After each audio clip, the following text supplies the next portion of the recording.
เอามาพี่น้องเนาะเปิดภาพมาในตอนนี้เนาะก็ฝนตกพี่น้องเจ้า ฝนตกลิ้นพี่น้องเนาะตกหยอดเสร็จพี่น้องเปียกเบิดทางน้องปัสไซก็ได้พอดีว่าพาทางน้องเบลเพิ่นมาอาบน้ำเมื่อกี้นี้พี่น้องเนาะมาอาบน้ำอาบในแล้วก็สิมานอนเผาพ่อเพิ่นมือแรงนี่แหละเนาะเพื่อนนี่แหละกับทักทายสบายดีเด้อพี่น้องเด้อสบายดีสวัสดีพ่อแม่พี่น้อง FC เบิร์ดสุขุสุคนสมองสุบอลวาซิลฝั่งลาวฝั่งไทยและก็อยู่ทางต่างประเทศก็ยินดีต้อนรับเข้าสู่ช่องสายกกสายบุญอีกคือเก่าครับเนาะเอาพบกันกับน้องปัดไซตอนดึกๆดื่นๆเป็นพี่น้องเนาะพอดีว่ากะอยู่ห้องมอนี่แหละพี่น้องเอ้ยอยู่ห้องมอกะกลับมาอีกรอบหนึ่งเพราะว่าทางเมื่อเว้นนี้เนาะน้องพอทางน้องเบลเพิ่นมาเต็มมุกพี่น้องเอ้ยก็จะสิอะไรต่อเนาะสบายดีซีดเนี่ยอากาศนั่นแล้วไม่ได้แต่งหน้าแสงฝนมาพี่น้องเอ้ยเปียกเบิดหน้าตาตุ๊กเบิดมือนะมันเบิดคืนมันทรงให้ไผ่เผาขาลุงเป่าลุงของร้านเป็นอะไรก่อนคือยิงร้านเอาไว้เที่ยวขึ้นเวียงเจอขึ้นเวียงเบิ่งก็ดังขึ้นอะไรครับเราจะทำน้ำเลยบอกยืมก็ได้แต่นั่งก็ได้วันนั่งเนาะนี่ค่ะที่ครูบอกโอ้โหยืนเอาเลยจะไปพารอเลยเสียงทอนเลยนอนเลยมีบนนอนอยู่ให้นอนสันอันนี้พอนั่งไหนข้างนอกเราไม่นอนเราถึงเราเบียดกันก่อนแล้วก็เลยไปนั่นเลยถึงดาวเผื่อนะครับที่มานอนที่ถ่ายพี่แต่พี่ชิบอยนอนแล้วกันพี่แต่ว่าถ่ายรถกู้ภัยเข้ามานอนแล้วกันตื่นที่สาวแล้วก็ถึงไปเลี้ยงได้นะไปห้องหมอนะรอถ่ายเตียงเขาอะพี่แต่ว่าถ่าเข้ามาถ่าซักมาลงกันเลยยังชิมาอีกบอดจังหน่อยนี่แล้วเผื่อแล้วเผื่อคือจุดเวียนบริเวณอยู่นี่คือว่าง่ายๆก็คือเป็นมาตั้งรักอยู่นี่ก่อนอย่างน้อยอยู่ห้องมอนี่ก่อนว่าทางพี่น้องปรึกษาหารือกันนั่นแหละเนาะง่ายๆก็ได้เป็นว่าเพิ่นจะขึ้นเวียงมืออื่นเช้าบ่โดยรถกู้ภัยจะมาแต่บางทีจะมาถ่ายหมื่นตื่นสั่นไปเลยเพราะว่าอยู่นี่กะเครื่องมือกะอาจจะบริโภคคันนะพี่น้องบ่ทันบ่มีเครื่องมือแม่นแต่ว่าเพิ่นเป็นนักขนาดเป็นอย่างบ่มีเครื่องมือเลยว่าที่ซอยเพิ่นได้เนาะโดยไปหมกเฮาก็ไปมาแล้วแต่ว่าเฮาบ่ไว้ค่าใช้จ่ายคือไปหมกนี่ก็ XC เพิ่นก็ว่าอยู่พี่น้องเพิ่นว่าคือบ่อยู่ต่ออีกก่อนเพิ่นว่า บางคนก็บ่ได้เบิ่งคลิปบอกพี่น้องเนาะเพิ่นว่าคือบ่พากันไปไทยเพิ่นว่าไปมาแล้วพี่น้องไปไทยไปมาแล้วไป 3-4 มื้อแต่ว่า เฮาบ่ไหวค่าใช้จ่ายเพียงเนาะคือทางแม่น้องเบลเพิ่นว่ามื้อเช้านี่แหละว่ามานั่งมั้ยได้นั่งนี่ก็ได้นั่งก่อนนั่งกันนี่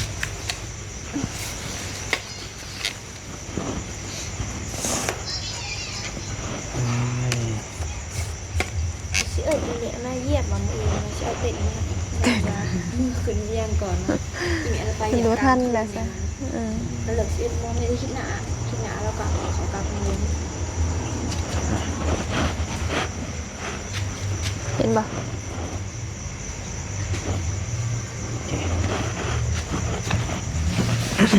ได้บ่เนาะลงก่อนจังได๋1เนาะ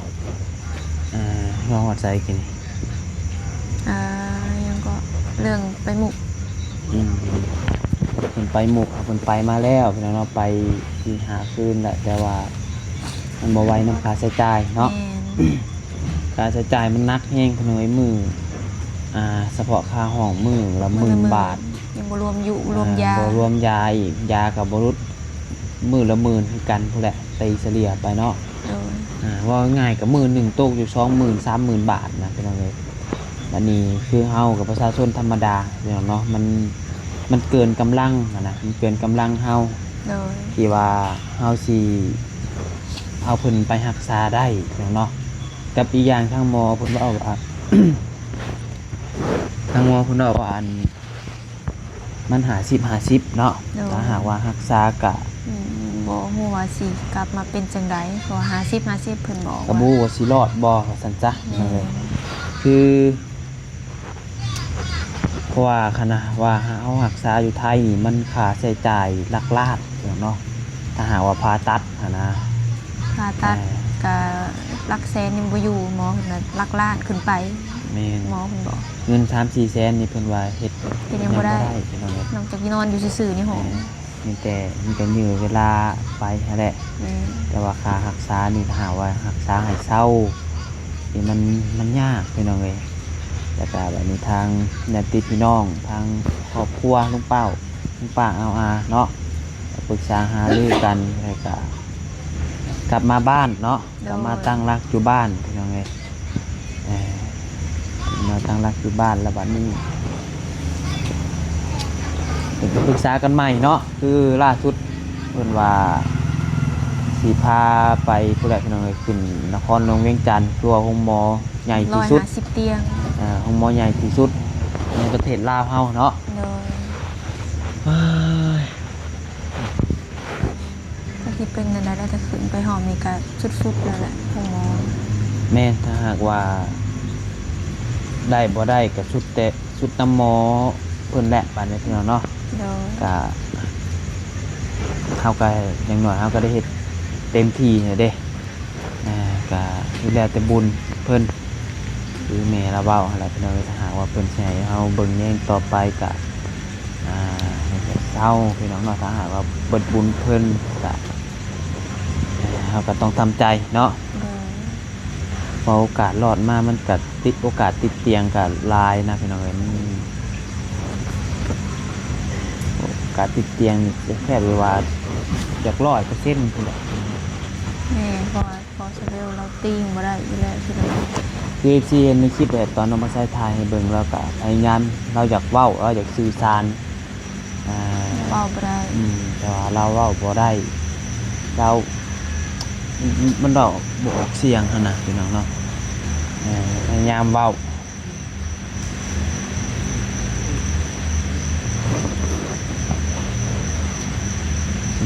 มื้ออื่นเช้าติ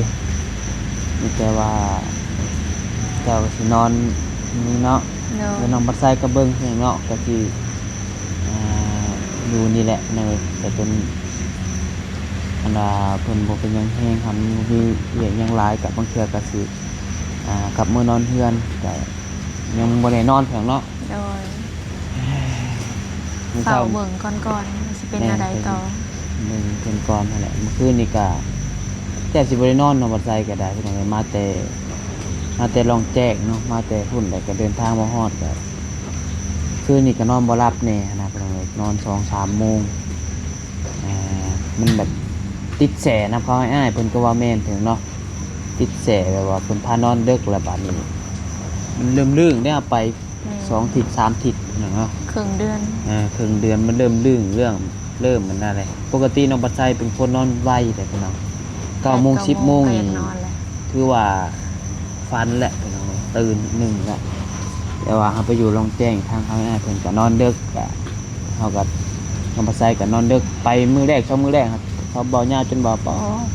น้องบัดไซนอนไวอีหลีว่าซั่น นอนดึกตื่นเช้า คือมื้อเช้านี่ก็นอน 2-3 โมงตื่น6 โมง 7 โมงพี่น้องตื่นขึ้นมาที่แรกตั้งใจว่าสิไปมุกอะไรพี่น้องก็คือเบิ่งพอน้องเบลเดินขึ้นมาแล้วฝนมันตกก็เฮ็ดนั่นเฮ็ดนี่เฮ็ดเวียกเพื่อนเวียกซ่านนั่นแหละ หลายอย่าง แลนนั่นแลนนี่ก็พอดีโทรถามแม่เพิ่นก็ว่าพามาเพิ่นเนาะเลยบ่ได้ไปยังนอนเลย หน่อยหนึง แน่นอนแล้วโอ้ลืม เป็นหยัง กุญแจแล้ว ก็แจ้หยังก็แจ้ห้าน ขายยาวันมานอนได้อยู่มาเอาบ่ มาเอาซะบ่ถ้าเจ้าอย่างนอนเจ้าก็จำเป็นต้องมาเอานะสารมีแต่พื้นเดียวซะ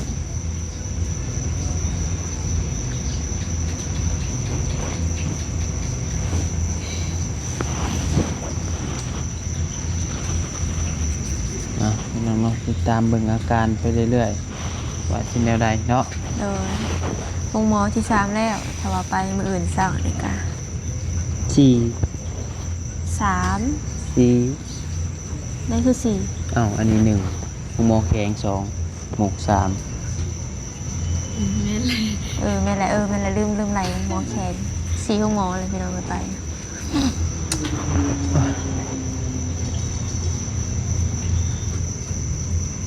โอ้สิเป็นอะไรก็เบิ่งไปนี่แหละ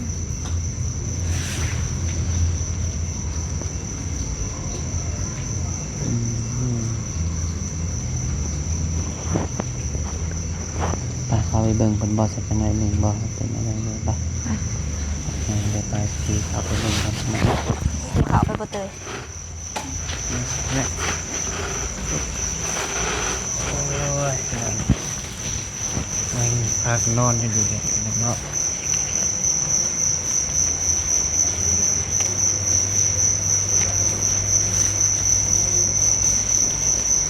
กันนี่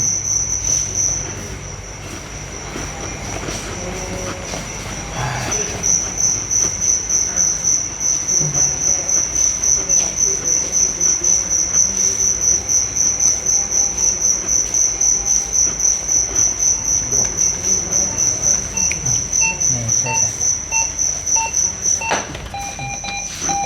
เราได้ไปดูมาแล้วนี่เอ้าไม่ใช่จะตามมาแต่คุณเข้าทางใด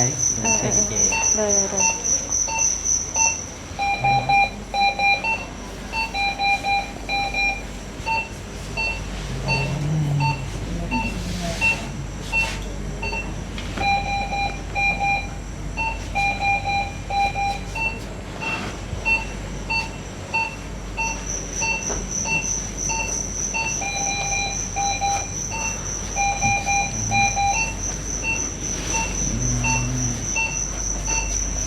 ตัวนี้เนาะ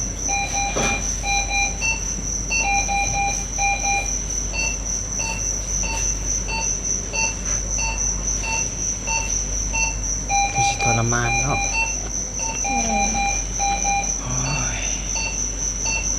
มันหดแล้วนี่มือหัวเพิ่นก็มีแต่หอยนิบพี่น้องเนาะ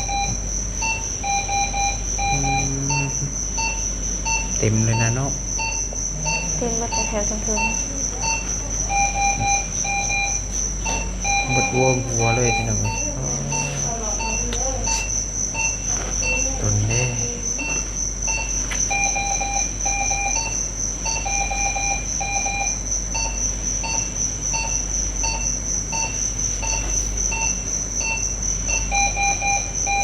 สิทรมานแฮง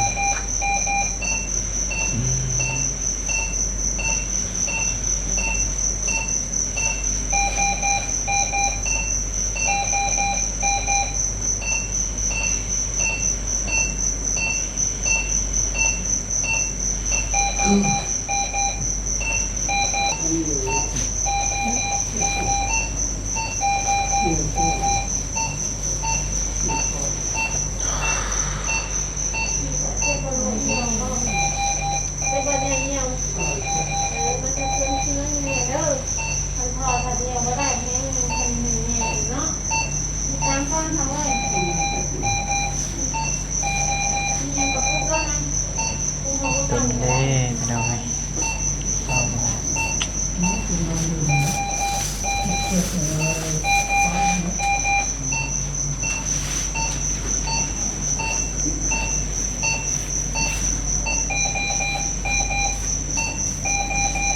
ที่สิทรมานแฮง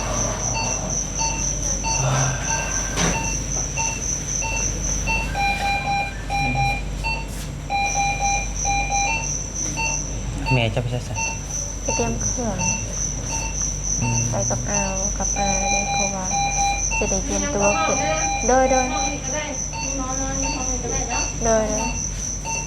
เอาไปเตรียมเครื่อง แม่เพราะว่าสิเตรียมไปอันเวียงเลยไปโรงหมอนั่นเอง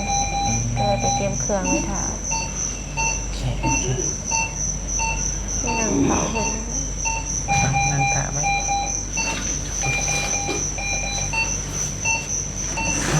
นี่เราไง มันหัวบ่รู้จังได๋ ดมอยู่หมดอาดบ่ มันหยาดมันหยาด มีน้อยบ่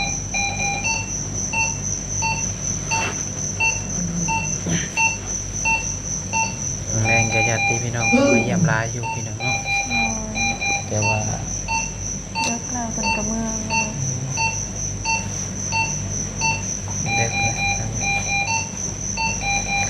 นี่แต่ว่าสำหรับคลิปนี้เราก็แจ้งบอกไว้ให้น้อง FC เด้อเนาะพอน้องเบลเพิ่นสิส่งไปต่อ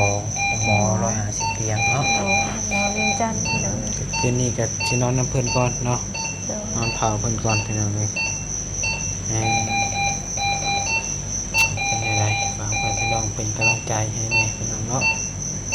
เอาก็สิเฮ็ดจนสุดความสามารถพุ่นแหละพี่น้องเอ้ยเอาบ่ใช่ก็สิพยายามเท่าที่ช่วยได้พี่น้องเนาะ เห็นก็โอ้